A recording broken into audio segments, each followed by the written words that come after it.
You are welcome to this episode. Today we will be looking at how we can use the theories of quadratic equation to solve this kind of question. The question said, if alpha and beta are the roots of the quadratic equation s squared minus 3s minus 6 is equal to 0, find the value of alpha squared plus beta squared. Now, when you see this kind of question, some students will be tempted to go and solve for the roots of the quadratic equation and then impute it into this value. That will take you a very long time. So first of all, let's see how we can use the theories of quadratic equation to answer this kind of question. The general equation for quadratic equation is as squared plus bs plus c is equal to 0. So if we make s stand alone, divide all through by a, that is all over a over what? A. We can say that our s squared plus b over a s plus c over a is equal to 0.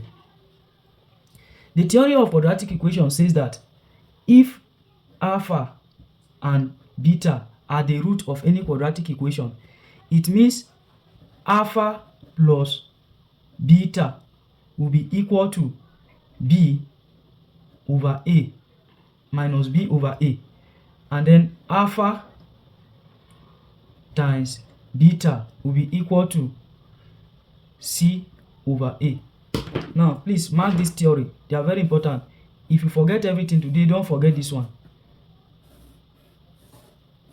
That the theory of quadratic equation says that for any quadratic equation at all,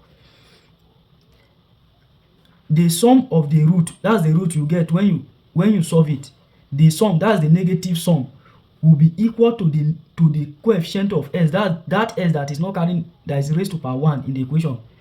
Then the product of the root will be equals to c over a.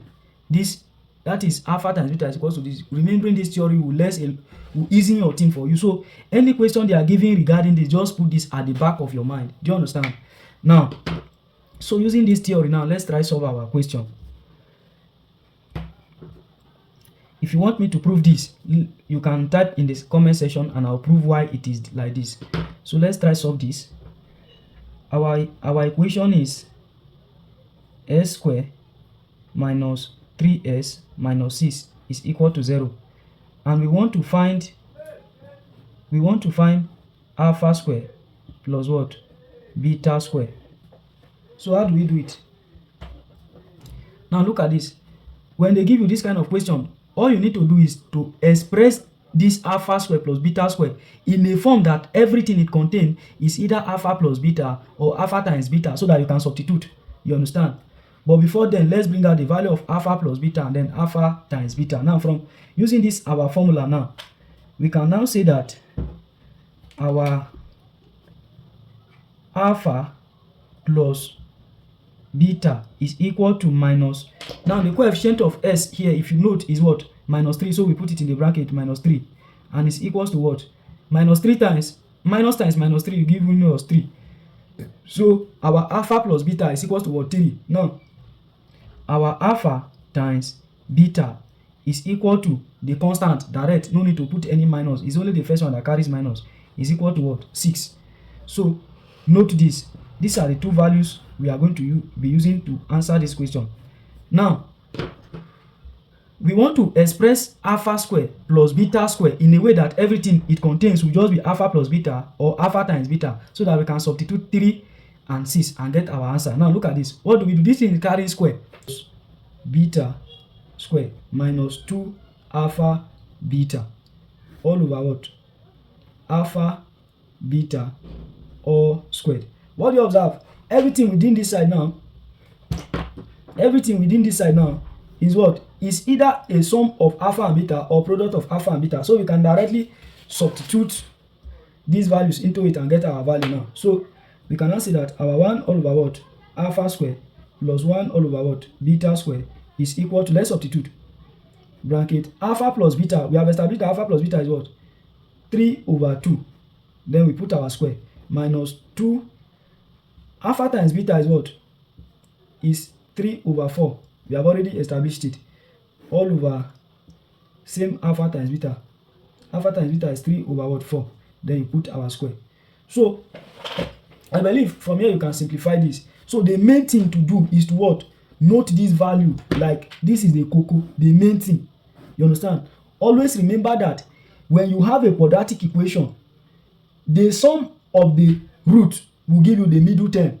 The negative sum of the root will give you the middle term, and the product of the root will give you the last term. You get? That's the most important thing. Remembering this will help you, go along with helping you.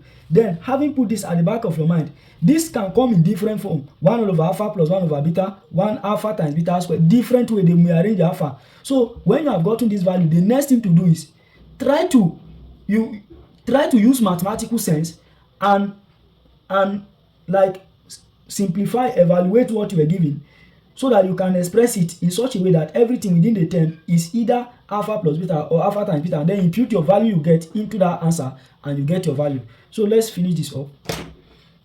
Now this will be equal to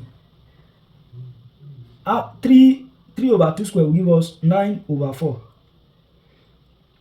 minus 3 times this, you know, is going to give us 2, cancel 2 here, you have 1 here, you have 2 here, so you are left with what? 3 over 4 over this, you have 9, 3 over 4 square will give us 9 over what? 16. Now this is equal to, this is supposed to be 2, sorry. Now let's work with this and then work with this separately. Now working with this, you have the LCM of 4 and 2 is what? 4. So you have 9 minus 4 divided by 2 is 2 times 3 minus 6. Then we bring our division sign, divide by 9 over what? 16. Now this is equals to 9 minus this is going to give us 9 minus 6 is going to give us 3 over 4. We are done with this. Then we know the rule. When we have two fractions dividing themselves, we change the sign to what? Multiplication, and turn the fraction upside down. So we have 9 times 16 will go up, 9 will come down. Now 3 here you have 1, 3 here you have 3, 4 here you have 1, 4 here you have what? 4. So you are left with what? 4 over what? 3. So this is our what?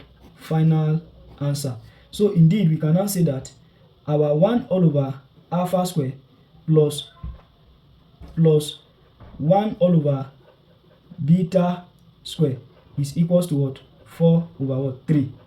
So